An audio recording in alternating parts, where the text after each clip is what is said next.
दोस्तों, आपने भागवत कथा तो सुनी ही होगी, लेकिन क्या आप जानते हैं कि हमें भागवत क्यों सुनने चाहिए? तो आइए जानते हैं इस वीडियो में।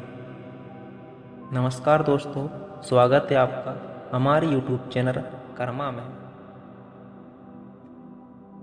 प्राचीन समय की बात है। दक्षिण भारत की तुंगभद्रा नदी के तट पर एक नगर में आत्मदेव नामक एक व्यक्ति रहता था, जो सभी वेदों में पारंगत था। उसकी पत्नी का नाम धुंधुली था। धुंधुली बहुत ही सुंदर लेकिन स्वभाव से क्रूर और झगड़ालू थी। घर में सब प्रकार का सुख था, लेकिन वह व्यक्ति अपनी पत्नी से तो दुखी था ही, साथ ही साथ उसे कोई संतान का सुख भी नहीं था। वह चिंता में रहता था कि यदि उम्र ढल गई तो फिर संतान का मुख देखने को नहीं मिलेगा। ये सब सोचकर उसने बड़े दुखी मन से अपने प्राण त्यागने के लिए वह वन चला गया। वन में एक तालाब में वह कूदने ही वाला था कि तभी एक सन्यासी ने उसे देखकर उससे पूछा, कहो विप्रवण, तुम्हें ऐसी कौन सी भारी चिंता है जिसके कारण तुम प्राण त्याग रहे हो? आत्मदेव ने कहा, ऋषिवर, मैं संतान के लिए इतना दुखी हो गया हूँ कि मुझे अब अपना जीवन निष्फल लगता है। संतानहीन जीवन को धिक्कार है, और मैंने जिस गाय को पाल रखा है वह भी बांझ है। यह तो ठीक है, मैं जो पेड़ लगाता हूँ उस पर भी फल फूल नहीं लगते हैं। मैं घर में जो फल लाता हूँ वह भी बहुत जल्दी सड़ जाता है। इन सब बातों से मैं दुखी हो चुका हूँ। ऐसा कहकर वह व्यक्ति रोने लगता है। वह संत उसकी बात सुनकर उसके ललाट की रेखाओं को देखता है। रेखाओं को देखकर वह कहता है कि विप्रवण, कर्म की गति बड़ी प्रबल है, वासना को छोड़ दो। सुनो, मैं तुम्हारा भाग देख लिया है। इस जन्म में तो क्या, अगले 7 जन्मों तक तुम्हारे कोई संतान किसी भी प्रकार से नहीं होगी।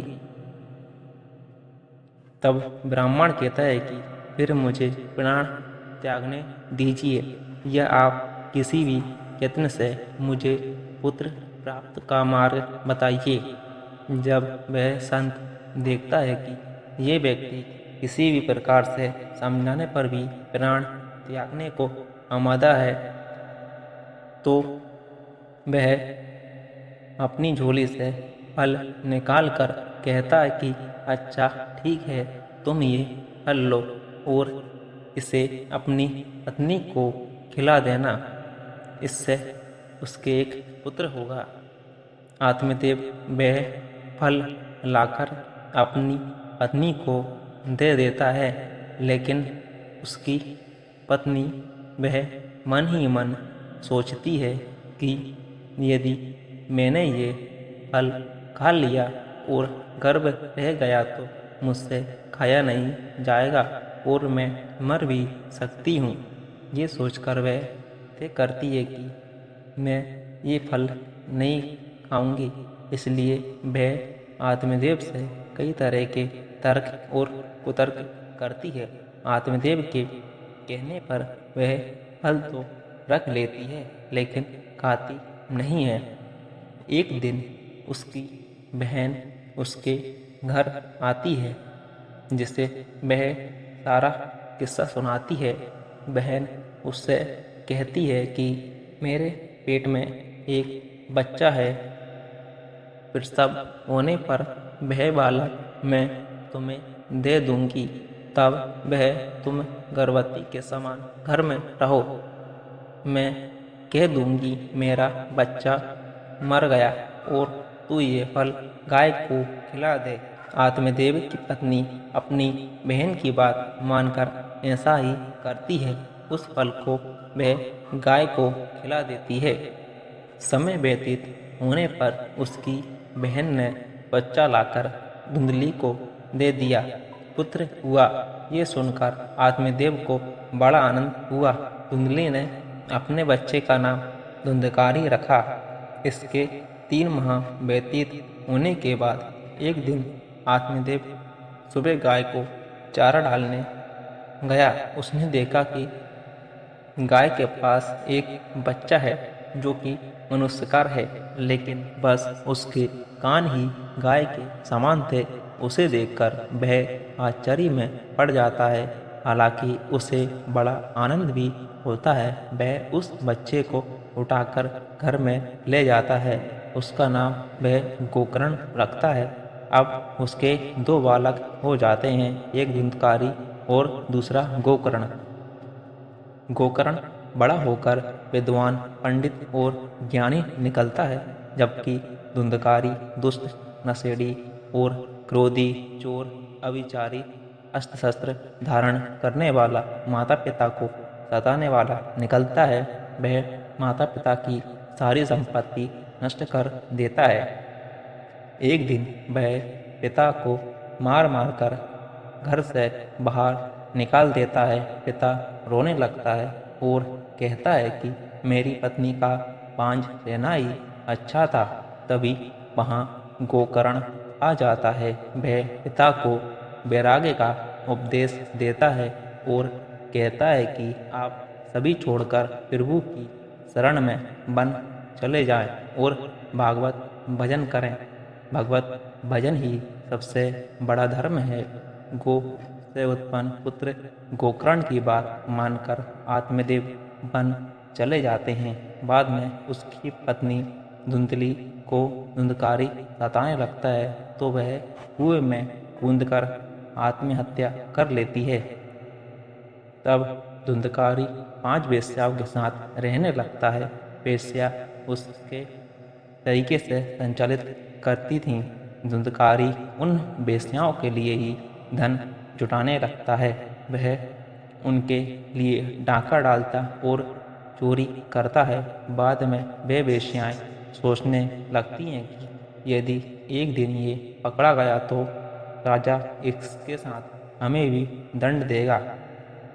ये सोचकर वह वेश्याएं सोते हुए धुंधकारी को रस्सियों से उसका गला दबाने का प्रयास करती हैं। जब वह गला दबाने से भी नहीं मरता तो वे सभी मिलकर उसे दहकते अंगारों में डाल देती हैं। वहाँ वह तड़प तड़प कर मर जाता है। बाद में उसे गड्ढा खोदकर गड़ा दिया जाता है। मरने के बाद धुंधकारी भयंकर दुख देने, झेलने और अपने कुकर्मों के कारण एक प्रेत बन जाता है। प्रेत बनने के बाद भूख और प्यास से वह व्याकुल हो जाता है। रह रहकर वह चिल्लाता भी रहता है, क्योंकि उसे अंगारों से जलाया गया था। इसलिए उसकी अनुभूति उसे अभी भी सताती रहती है। उसे लगता है कि अभी भी मेरा शरीर जल रहा है। एक दिन उसका भाई गोकर्ण उसके गांव में कथा करते हुए आते हैं।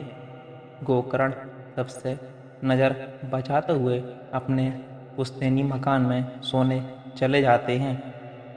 अपने ही घर में अपने भाई को सोया हुआ देखकर धुंधकारी खुश हो जाता है और आवाज़ लगाता है।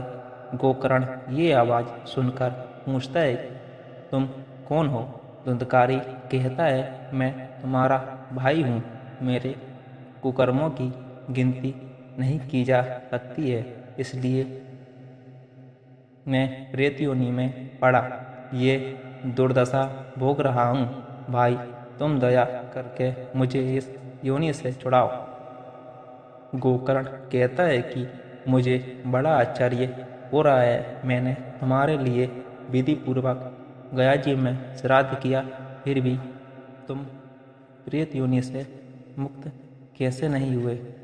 मैं कुछ और उपाय करता हूँ।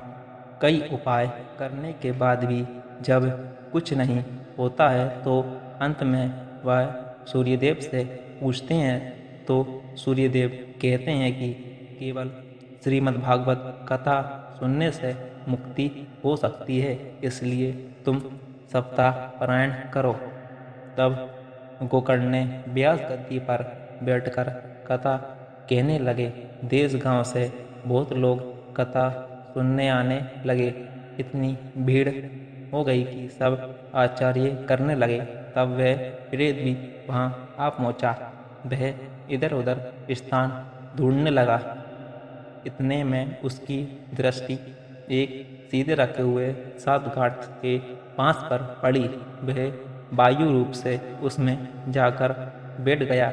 जब शाम को कथा को विश्राम दिया गया तो एक बड़ी विचित्र बात हुई। सबके देखते देखते उस बांस की एक गांठ तड़ करती पड़ गई। इस प्रकार 7 दिनों में 7 गांठें पड़ गईं और 12 स्कंद सुनने से पवित्र होकर धुंधकाली एक दिव्य रूप धारण करके सामने खड़ा हो गया। उसने भाई को प्रणाम किया। तभी वैकुंठवासी पार्षदों के सहित एक विमान उतरा। सबके देखते ही धुंधकारी विमान में चढ़ गया। उन पार्षदों को देखकर उसने गोकर्ण से कहा, भगवान के प्रिय पार्षदों, यहाँ हमारे अनेकों शुद्ध हृदय श्रोतागण हैं। उन सबके लिए एक साथ बहुत से विमान क्यों नहीं लाए? यहाँ सभी ने समान रूप से कथा सुनी है, फिर फल में इस प्रकार का भेद क्यों किया आपने? भगवान के पार्षदों ने कहा, इस फल भेद का कारण इनमें श्रवण का भेद है। श्रवण सबने समान रूप से ही किया, किंतु जैसा इसके जैसा मनन नहीं किया। इस प्रेत ने 7 दिन तक सुने हुए विषय का स्थिर चित्त से खूब मनन भी करता रहा। ये कहकर वे पार्षद वैकुंठ को चले गए। तो दोस्तों, इस तरह से धुंधकारी को मुक्ति प्रदान हुई। वीडियो अच्छी लगी हो तो वीडियो को लाइक करें, हमारे चैनल को सब्सक्राइब करें, साथ ही साथ बेल आइकन को भी क्लिक करें। धन्यवाद।